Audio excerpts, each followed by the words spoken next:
आज मैं लेके आया हूँ आपके लिए बहुत ही ज़बरदस्त और मतलब कि ऐसा कुछ लेके आया हूँ जो आपको बिना पढ़े हुए आपका काम ही नहीं चल सकता है। तो चलिए मैं लेके आया हूँ सबसे ज़बरदस्त संस्कृत का मॉडल सेट जो बिहार मॉडल नेट के द्वारा निकला, उसका कंप्लीट सॉल्यूशन के साथ हम लोग देखने वाले हैं। प्लीज़ मेरे चैनल को सब्सक्राइब और शेयर करना ना भूलें। और आप कंप्लीट पढ़ना चाहते हैं सिलेबस 10th का और 95% लाना चाहते हैं अगर एक ही महीना में पढ़कर, तो प्लीज़ मेरे चैनल को सब्सक्राइब ज़रूर कीजिएगा। और मैं इस बात का वादा करता हूं कि आपका 30 दिन मतलब कि एक महीने में मैं आपको पढ़ाऊंगा 50 सेट। अभी मेरा कितने सेट हुआ है बाबू? तो मेरे पास अभी ये थर्ड सेट चौथा सेट है, यानी सेट 1, सेट 2, सेट 3, आइए सेट 4 पढ़ाने जा रहा हूँ। सेट 3 पढ़ा चुके हैं, किसका किसका बाबू? तो देखो, एक साइंस का पढ़ा दिए हैं, एक सोशल साइंस का, एक मैथ का पढ़ा दिए हैं। अब जा रहा हूँ संस्कृत का पढ़ाने, इसके बाद पढ़ाऊँगा हिंदी का, इसके बाद पढ़ाऊँगा हिंदी का, फिर स्टार्ट करेंगे साइंस से। यानी ऐसे ऐसे 50 सेट हम आपको पढ़ाने वाले हैं। तो चलिए स्टार्ट करते हैं बिना टाइम पास किए हुए। क्वेश्चन नंबर फर्स्ट, तो ये रहा आपके पास क्वेश्चन नंबर फर्स्ट। देखिए क्वेश्चन नंबर फर्स्ट कह रहा है बाबू, भारत महिमा पाठ में कितने पद हैं? क्या बात है, बहुत लाजवाब क्वेश्चन है बाबू। तो देखो, भारत महिमा जो पाठ है ना, उसमें 5 जो है, 5 एथी है बाबू, 5। तो इसका आंसर यही होगा, जो 5 है यही इसका राइट आंसर होगा। चलते हैं सेकेंड नंबर क्वेश्चन पे। क्वेश्चन नंबर सेकेंड, राम प्रवेश राम की कथा किस पाठ में है? बहुत इंपॉर्टेंट क्वेश्चन है बाबू। ये क्वेश्चन नंबर 2 भी आने का बहुत चांस है बाबू, मैं बता देता हूँ। करमवीर कथा का नाम तुम लोग सुना है, तो ये सही जवाब होगा। यानी जो पाटलिपुत्र वैभव ये गलत हैं, स्वामी दयानंद गलत हैं, आलस कथा गलत है। यानी करमवीर जो कथा है ना बाबू, पाठ है, उसी में राम प्रवेश की कथा को बताया गया है। बहुत अच्छा, वेरी गुड। चलिए चलते हैं अगले क्वेश्चन पे, यानी क्वेश्चन नंबर 3। क्वेश्चन नंबर 3 को ध्यान से देखिए। क्वेश्चन नंबर 3 कह रहा है कि राम प्रवेश राम के परिवार में कितने सदस्य थे? बाबू इसके परिवार में कितने सदस्य थे? तब बाबू इसके परिवार में 3 गो सदस्य थे। याद रखिएगा, राम प्रवेश राम के परिवार में कितने सदस्य थे? तो 3 थे, जो बहुत इंपॉर्टेंट है। याद रखिए, बहुत इंपॉर्टेंट। 4 गलत है, 5 गलत है, 7 गलत है, सही कौन है? तो 3। ओके, चलते क्वेश्चन नंबर 4 पे। क्वेश्चन नंबर 4 देखिए, थोड़ा सा छोटा कर लें कि दिखाई देगा आपको अच्छा से। क्वेश्चन नंबर 4 है कि टंकरा गांव किस राज्य में है? देखो, ये बिल्कुल नया क्वेश्चन है और आपको मैं सजेशन दूंगा कि आप ज़रूर इसे याद रखिएगा, क्योंकि ये क्वेश्चन ऐसा ऐसा पूछ सकता है और हमको लगता है कि आएगा। तो इसका सही जवाब कौन होगा? पहले गलत को काट देते हैं। राजस्थान नहीं होगा, मध्य प्रदेश नहीं होगा, बिहार में नहीं है तो कहाँ है बाबू? गुजरात में। कहाँ है? गुजरात में है। तो टंकारा गांव किस राज्य में है बाबू? तो गुजरात में है। बहुत इंपॉर्टेंट क्वेश्चन है। ओके, अगले क्वेश्चन पे चलते हैं। Question number 5। क्वेश्चन नंबर 5 है कि स्वामी दयानंद के गुरु कौन थे? देखो, ये जो क्वेश्चन है बाबू, हमको तो लगता है कि छाप दिया गया है कि ये क्वेश्चन आएगा, पता है। तो चलिए इसका आंसर देखते हैं कि दयानंद जी जे के गुरु कौन थे, स्वामी दयानंद के गुरु। तो देखिए, ऑप्शन सी नहीं हो सकते, विवेकानंद नहीं थे, भगवान बुद्ध भी नहीं थे, रामकृष्ण परमहंस भी नहीं थे। कौन थे बाबू? तो बिरजानंद, बिरजानंद थे। कौन थे बाबू? बिरजानंद। तो सही जवाब आपका होगा ऑप्शन नंबर है, बिरजानंद जो थे ना, स्वामी दयानंद के गुरु थे। याद रखिएगा, बहुत इंपॉर्टेंट। ओके, अगले क्वेश्चन पर चलते हैं। क्वेश्चन नंबर 6 देखिए, क्वेश्चन नंबर 6 समझिए। क्वेश्चन नंबर 6 है बाबू कि मासेन व्याकरण अधितवान वाक्य के समेन पद में तृतीय विभक्ति किस सूत्र से हुई है? क्या बात है। देखो, ये भी नया क्वेश्चन है। सामेन सामेन व्याकरण वान वाक्य की मशीन पद में तृतीय विभक्ति किस सूत्र से हुई है। देखो ये बहुत इंपॉर्टेंट बाबू क्वेश्चन है, मैं बता दूं। ठीक है, ये जो क्वेश्चन है ये बोर्ड में पूछने लायक है। ये जो क्वेश्चन है कहाँ पूछने वाला है, बोर्ड में पूछने लायक हैं। ठीक है, तो आप जरूर इसको याद रखिएगा। तो चलिए इसका गलत जवाब होगा, ये गलत है, ये गलत है, ये गलत है, तो सही जवाब ऑप्शन नंबर सी होगा। तो इसका सही जवाब कौन सा हुआ बाबू, अपवर्गीय तृतीया।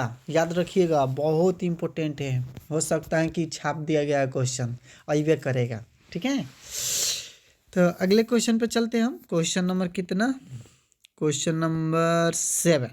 आपके नज़रों के सामने ये क्वेश्चन नंबर 7 आ गया।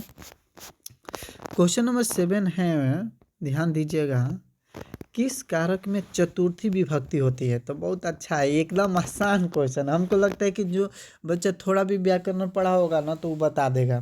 ठीक है, कि बता देगा। देखो संप्रदान जो कारक होता है ना, कर्ता ने, कर्म से, करण से, संप्रदान के तो चौथा में कौन आता है बाबू, संप्रदान कारक आता है। ठीक है, तो याद रखिएगा, बहुत इंपॉर्टेंट है ये क्वेश्चन, व्याकरण से रिलेटेड है।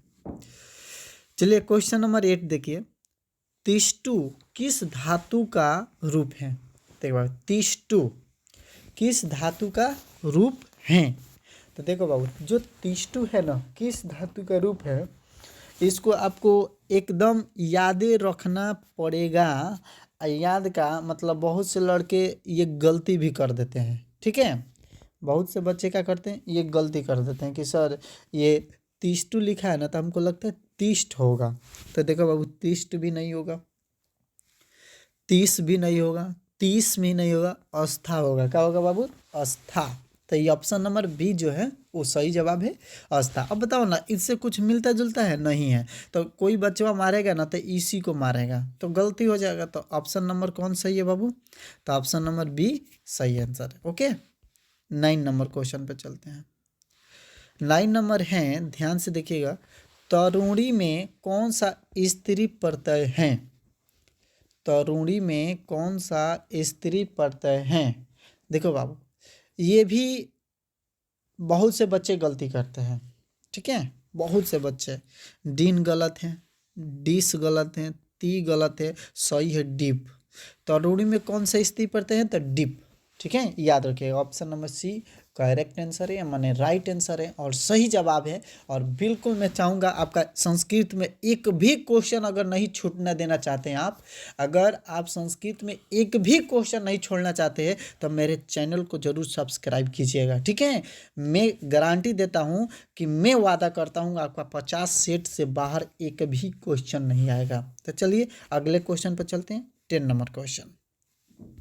तो जब मैं वादा करता हूँ कि 50 सेट के 50 गो सेट हम पढ़ाएंगे, आप 50 सेट से बाहर एक भी क्वेश्चन आएगा तो काहे के फालतू दिमाग चला रहे हो, पढ़ो ना अच्छा से। चलो देखते हैं, कह रहा है क्वेश्चन, लिख प्लस घ्या में से कौन सा पद बनेगा। देखो बाबू, इससे कौन सा पद बनेगा ये बताना है।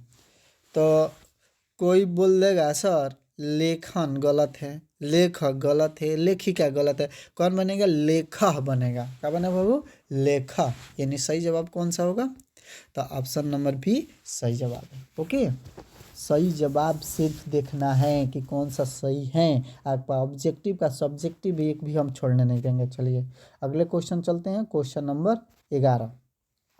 गांधी सेतु पुल किस नदी पर स्थित है। ये तो हमको लगता है कि बहुत से बच्चे को पहले से मालूम है, बहुत से बच्चे को पहले से मालूम है। ठीक है, सोन नदी गलत है, गंडक नदी गलत है, कोसी गलत है, गंगा नदी का नाम आप लोगों ने सुना ही होगा। तो ऑप्शन नंबर डी सही जवाब है। गांधी सेतु जो पुल है किस नदी पर है बाबू, तो गंगा नदी पर। ठीक है, क्वेश्चन नंबर 12 देखो, क्वेश्चन नंबर 12 के थोड़ा छोटा इसलिए किया कि ये ऑप्शन दिखाई नहीं दे रहा था। ठीक है, चलिए ऑप्शन दिखाई दे रहा है बिल्कुल।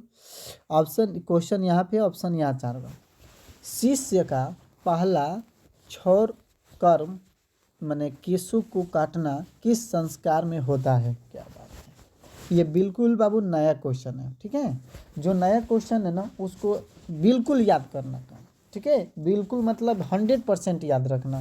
देखो उपनयन गलत है, विवाह गलत है, पुंसवान गलत है, पुंसवान, केशांत सही है। सही जवाब आपका क्या है बाबू?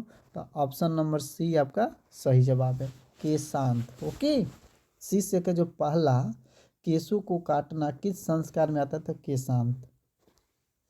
क्वेश्चन नंबर 12, 13, 12 तो हो गया ना, 13 नंबर क्वेश्चन। 13 नंबर क्वेश्चन देखिए, 13 नंबर कह रहा है कि जात कर्म किस संस्कार के अंतर्गत आता है? जात कर्म किस संस्कार के अंदर आता है? तो बहुत बाबू अच्छा क्वेश्चन है, बहुत बेजोड़ क्वेश्चन है। देखो, विवाह के अंदर आता ही नहीं है, शिक्षा के अंदर आता ही नहीं है, जन्म पूर्व के अंदर आता नहीं, आता है तो शेषव के अंदर आता है।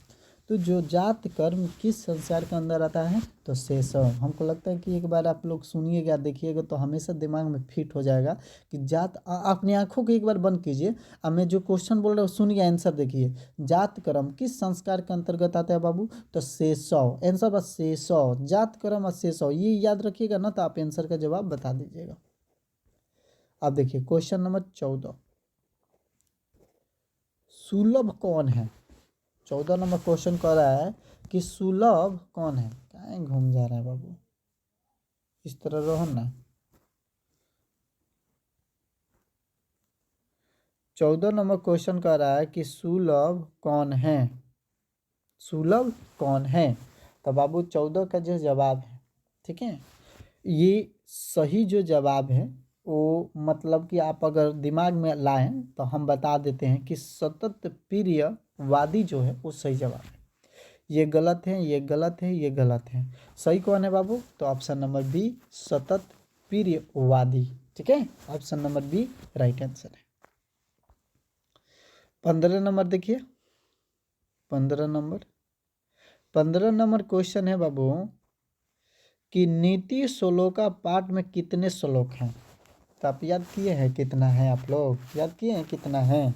तो बाबू याद कर लीजिएगा, इसमें 10 है, बहुत इंपॉर्टेंट है, ये लगता है कि पूछबे करेगा, ठीक है, ये हो सकता है कि पूछ दें, तो पूछबे करेगा, इसलिए आप लोग याद कर लीजिएगा इसे, ठीक है, 10 को है। 16 नंबर क्वेश्चन देखिए, थोड़ा सा और छोटा कर दे क्योंकि दिखाइए नहीं देगा तो फिर समझ में कैसे आएगा। इसमें 2 क्वेश्चन आ जाना है, चलिए 2 से मतलब नहीं है, एक ही को से मतलब है। 2 डबल क्वेश्चन है, डबल बता देते हैं। देखिए 16 नंबर है शिक्षा कर्म और डॉट डॉट है, परमागति रिक्त स्थान की पूर्ति उचित विकल्प से करें। बिल्कुल नया बाबू, शिक्षा कर्म परमागति, अब इसके बीच में क्या रहेगा ये पता करना है, ठीक है। तो देखो कौन रहेगा, ऑप्शन नंबर ए रहेगा, शिक्षा कर्म जीवनस्य परमागतिया गति, ठीक है। तो ऑप्शन नंबर ए सही है, ये नहीं होगा, ये नहीं होगा, ये नहीं होगा, तो ऑप्शन नंबर ए सही है, शिक्षा कर्म जीवनस्य परमागति रिक्त स्थान की पूर्ति कर दिए। अब क्वेश्चन नंबर 17 देख लीजिए इसी के साथ, ठीक है। क्वेश्चन नंबर 17, स्वामी दयानंद के लिए कौन सा पर्व उद्बोधक सिद्ध हुआ? वाह क्या बात है, स्वामी दयानंद के नाम आप लोग बहुत सुना होगा, ठीक है, इसका कहानी भी सुने होंगे तुम लोग, कहानी, जो कहानी है ना वो सुना होगा। शिवरात्रि के जो दिन था ना बाबा, उसी दिन स्वामी दयानंद के लिए 100 पर्व उद्बोधक सिद्ध हुआ था शिवरात्रि के दिन। ये गलत है, ये गलत है, ये गलत है, शिवरात्रि सही है।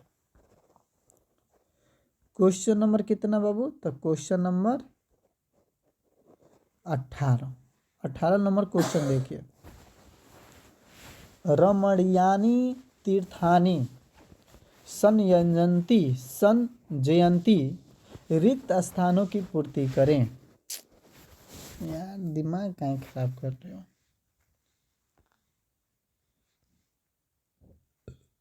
बार बार इधर हो जा रहा है। देखिए रमणीयानी तीर्थानी संयजंती रिक्त स्थानों के उचित विकल्प से भरे। अब देखो बाबू 18 नंबर के जो क्वेश्चन है इसमें क्या रहेगा, तो देखो ऑप्शन बी यहाँ पे सेट होगा। रमणीयानि तीर्थानि रतिम संजयंती। ठीक है, तो ऑप्शन नंबर बी सही जवाब होगा। ये गलत है, ये गलत है, ये गलत है। ठीक है, तो ऑप्शन नंबर बी सही जवाब होगा। रमणीयानि तीर्थानि रतिम संयजंती। ठीक है, ऑप्शन नंबर बी सही। अब हम लोग आ गए क्वेश्चन नंबर 19 पर, मैंने 19 नंबर क्वेश्चन पे। 19 नंबर क्वेश्चन क्या है इसको ठीक से आप लोग समझिए क्या है। देखिए क्वेश्चन नंबर जो 19 है इसको अगर अच्छा से देखिएगा तो कह रहा है कि क्रम कर्ण भारम रूपक की कथा कहाँ से ली गई है। वाह क्या क्वेश्चन है यार। तो ये जानते हैं महाभारत से ली गई है, यानी ऑप्शन नंबर सी सही है। कहाँ से ली गई है बाबू, तो महाभारत से ली गई है, महाभारत से ली गई है। तो ये तो याद रखना ही पड़ेगा आप लोगों को अगर चाहते हैं कि नंबर ज़्यादा आए संस्कृत में। तो बहुत से लड़के को संस्कृत में प्रॉब्लम होता है, तो मैं चाहता हूँ कि प्रॉब्लम ना हो इसलिए बता रहा हूँ। ठीक है, अब क्वेश्चन नंबर 20 पर हम लोग चलेंगे। 20 थोड़ा सा और बड़ा कर लेंगे क्योंकि स्पेस है। देखो 20 नंबर है अंतरम अनंतरम के योग में किस विभक्ति का प्रयोग होता है। क्या बात है, इसमें पता है पंचमी विभक्ति का प्रयोग होता है बाबू। ऑप्शन नंबर बी सही है, पंचमी। अंतरम के योग में किस विभक्ति का प्रयोग होता है, तो पंचमी विभक्ति का प्रयोग होता है। ओके, बहुत इंपॉर्टेंट है। अब देखिए 21 नंबर क्वेश्चन को देखिए। 21 नंबर क्वेश्चन है कि किस समास का प्रथम पद अव्ययी होता है। देखो बहुत अच्छा क्वेश्चन है ये भी। ये तो हमको लगता है कि ये पूछा है 2017 में। ठीक है, जाके देख लीजिए 2017 में ये क्वेश्चन आया था। ठीक है, थोड़ा सा रिपीट किया है तो मैंने पढ़ना ही पड़ेगा, रिपीट किया तो अच्छा रहना चाहिए। तो अव्ययी भाव जो है ना बाबू, अव्ययी भाव समास, ये प्रथम पद पर अव्ययी होता है। किस समास का प्रथम पद अव्ययी होता है, अव्ययी भाव का। ठीक है, क्वेश्चन नंबर 22 देखो 22 नंबर क्वेश्चन क्या है इसको समझो। दुराचारों में कौन सा उपसर्ग है, दुराचारों में कौन सा उपसर्ग है, तो बाबू दूर। क्या है, दूर, दूर उपसर्ग है। तो ऑप्शन ए गलत है, बी सी गलत है, डी गलत है। तो सही जवाब कौन सा है बाबू, तो ऑप्शन नंबर बी यानी दूर सही है। ठीक है, इसका सही जवाब ये होगा। ओके, 23 नंबर क्वेश्चन देखिए। 23 नंबर क्वेश्चन कह रहा है किस पद में परि उपसर्ग है। अच्छा एक बात आप लोग नोटिस कर रहे हैं, सबसे ज़्यादा व्याकरण से क्वेश्चन पूछ रहा है, तो क्यों नहीं इसमें से ना ये जो हम बता रहे हैं इसके जितना हम सेट पढ़ाएंगे ना उसी में से आएगा, उससे बाहर का इसका औकात नहीं है कि पूछ दे। तो ठीक है, तो मैं जितना कह रहा हूँ ना उतना कीजिए। 100% मैं कहता हूँ कि आपका रिजल्ट जितना मैं कह दिया हूँ उतना बनेगा। ठीक है, किस पद में परि उपसर्ग है बाबू, तो 23 का जो है परि का उपसर्ग क्या हो सकता है। तो देखो परीक्षा नहीं हो सकता है, प्रेरणा में नहीं हो सकता है, प्रतिष्ठा में नहीं हो, प्रत्येकम, प्रत्येकम जो है ना उसमें जो पद में परि उपसर्ग है प्रत्येकम। ठीक है, परि। अगला क्वेश्चन चलते हैं 24 नंबर क्वेश्चन को देखिए। संबोधन कारक में कौन सी विभक्ति होती है, संबोधन कारक में कौन सी विभक्ति होती है। देखिए बाबू संबोधन कारक में कौन सा विभक्ति होती है, ये बहुत जबरदस्त क्वेश्चन है। तो इसका सही जवाब होगा प्रथम, यानी 24 के सही जवाब क्या होगा, प्रथम। द्वितीय गलत है, पंचमी गलत है, चतुर्थी गलत है। तो 24 का सही जवाब है प्रथम, यानी संबोधन जो कारक है उसमें कौन सी विभक्ति लगती है, तो प्रथम लगती है। याद रखिएगा। क्वेश्चन नंबर 25 नमः अव्यय के योग में कौन सी विभक्ति होती है? नमः अव्यय के योग में कौन सी विभक्ति होती है? तो बाबू इसमें चतुर्थी विभक्ति होती है, यानी ऑप्शन नंबर बी। ये ऑप्शन नंबर ए गलत है, सी गलत है, डी गलत है। तो ऑप्शन नंबर बी सही जवाब है। नम अव्यय के योग में कौन सी विभक्ति होती है? तो बाबू चतुर्थी, याद रखिएगा, चतुर्थी विभक्ति सही आंसर है। ओके, अब देखो बाबू इसमें आओ। ये क्वेश्चन थोड़ा सा बहुत लॉन्ग है लेकिन आंसर बहुत छोटा है। देखो, पिता पुत्रम अधिक्रुध्यति वाक्य के पुत्रम पद की क्रम संज्ञा किस सूत्र से हुई है? क्या बात है, बहुत बहुत इंपॉर्टेंट है। अब मैं तो कहता हूँ कि क्वेश्चन छाप दिया गया है, ये क्वेश्चन अइबे करेगा। आपको ये क्या बात है सर, आप कह रहे कि अइबे करेगा? तो बिल्कुल आएगा, मैं कह रहा हूँ कि आएगा तो आएगा, 100% आएगा। ठीक है, ये जो क्वेश्चन है बहुत इम्पोर्टेंट है कि पिता पुत्रम अधिक्रुध्यति वाक्य के पुत्रम पद की क्रम संज्ञा किस सूत्र से हुई है? तो देखिए यहाँ से हुई है, कुद कु कुरु क्रूध क्रूध द्रुव हो रूप सृष्टियो कर्म कर्म, यहाँ से हुई है। यानी ऑप्शन नंबर बी इसका सही जवाब है। ऑप्शन ए गलत है, सी गलत है और ऑप्शन डी गलत है। तो इसका सही जवाब कौन सा था बाबू? तो ऑप्शन नंबर बी सही जवाब है। ओके, अगला क्वेश्चन चलते हैं, यानी क्वेश्चन नंबर 27।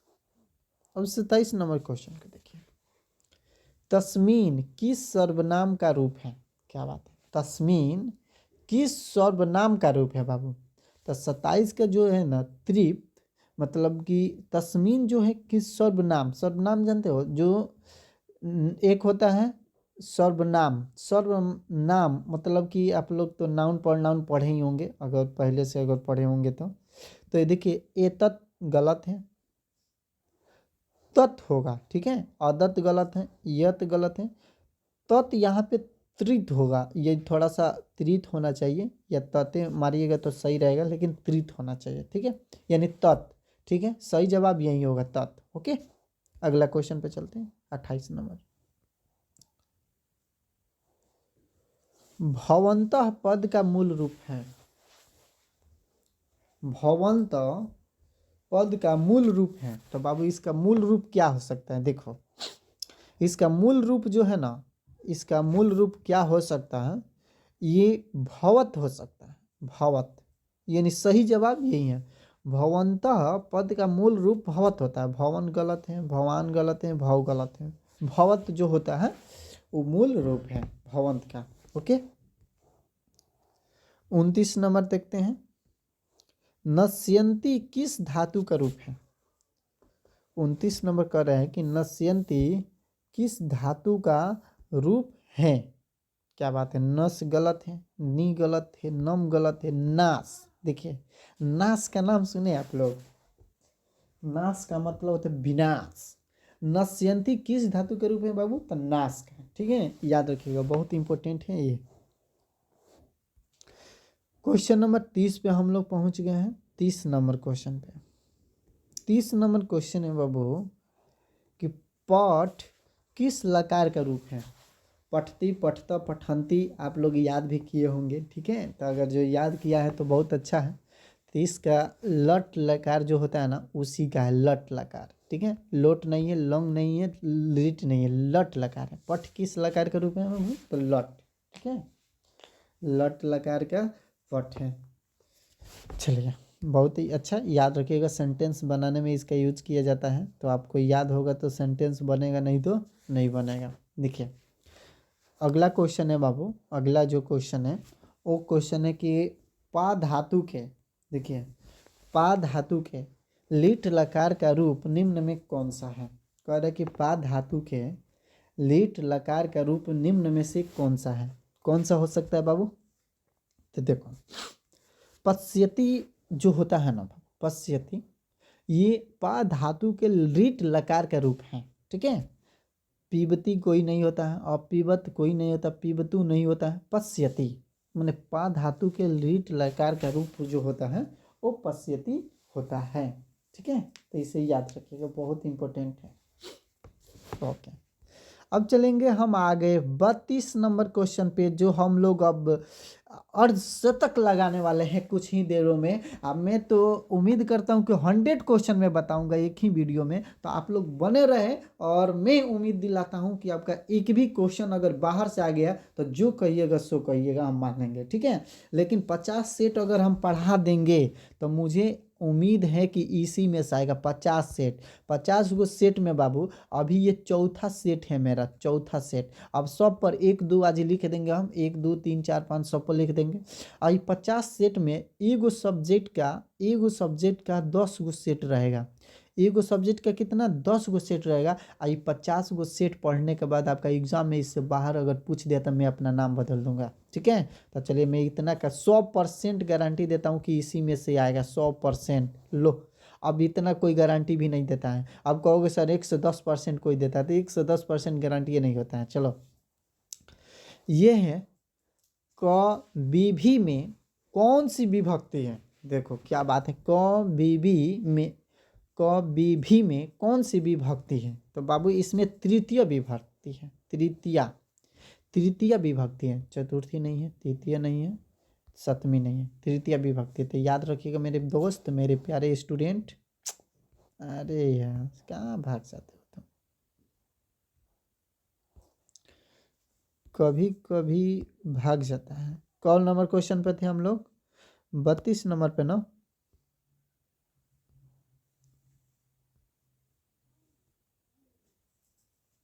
हम लोग कहाँ लेके चले यार, ये तो ये क्वेश्चन नहीं है।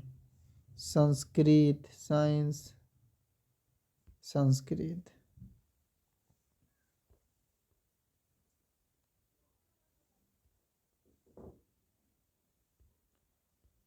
पठ पा, हाँ कभी भी, यानी 32 नंबर पे हम लोग थे। ठीक है, 32 नंबर, 32 नंबर क्वेश्चन पे हम लोग थे। अब 32 नंबर कभी भी कौन सी विभक्ति, तो तृतीय विभक्ति। अब चलते कितने नंबर पर बाबू, 33 नंबर। 33 नंबर क्वेश्चन थोड़ा सा छोटा करना पड़ेगा क्योंकि इसका ऑप्शन 2 दिखाई नहीं दे रहा, अब दिखाई देने लगा।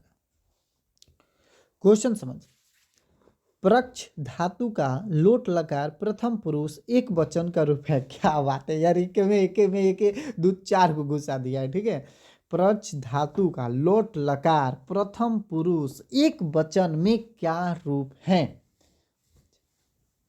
क्या बात है यार, बहुत जबरदस्त। इसमें ऑप्शन दिखाया है बाबू, तो देखो बाबू, पुच्छते गलत है। ठीक है, पुच्छतु, देखिएगा। एक है पृछ, गलत है। पृछन्तु, देखिए यहाँ पे लिखा है पृछन्तु, गलत है।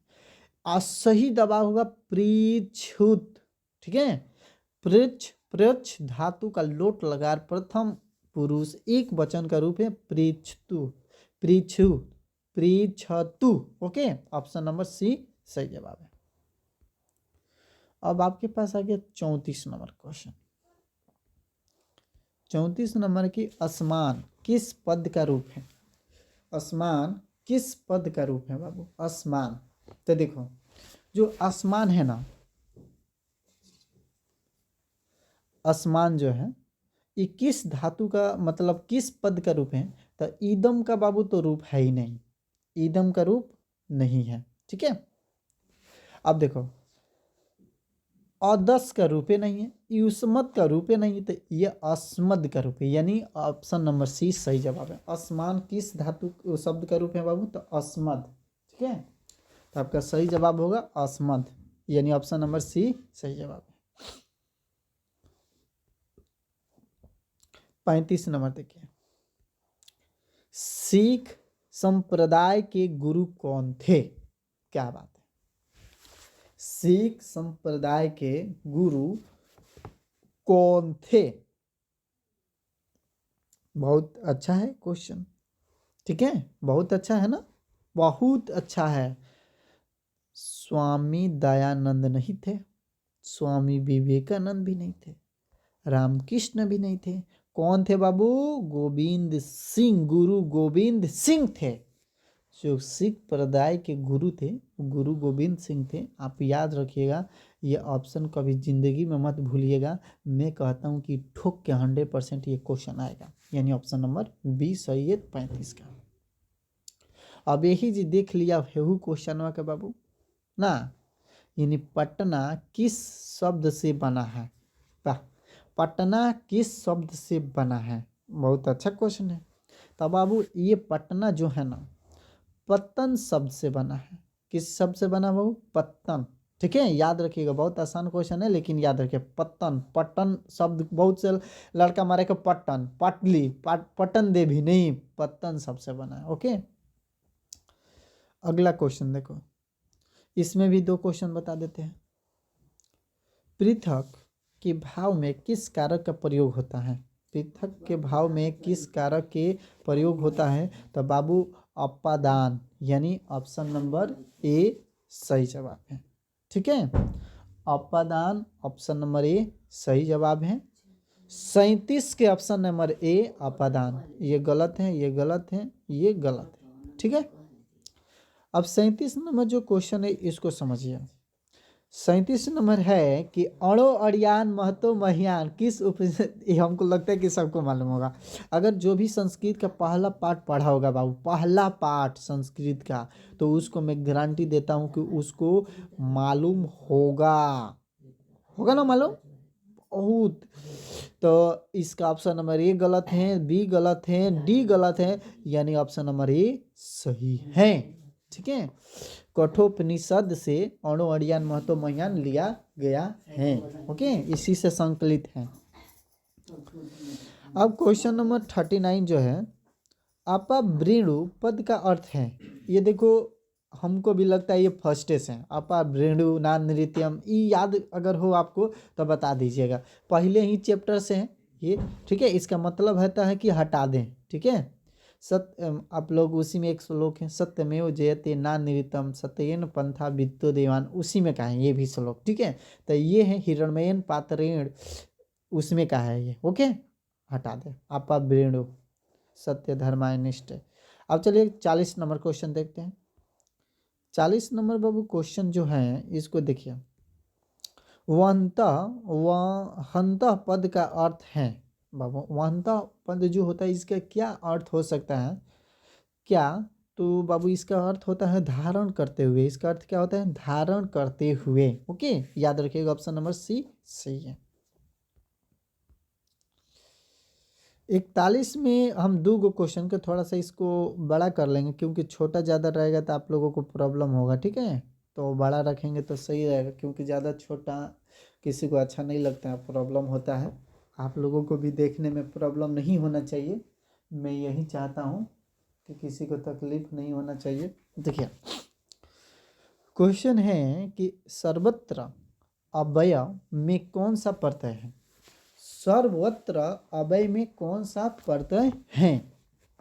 तो देखो, इसमें तहसील नहीं है, तल नहीं है, थल नहीं है, थाल नहीं है, त्रल है, त्रल। ऑप्शन नंबर कौन सा राइट होगा?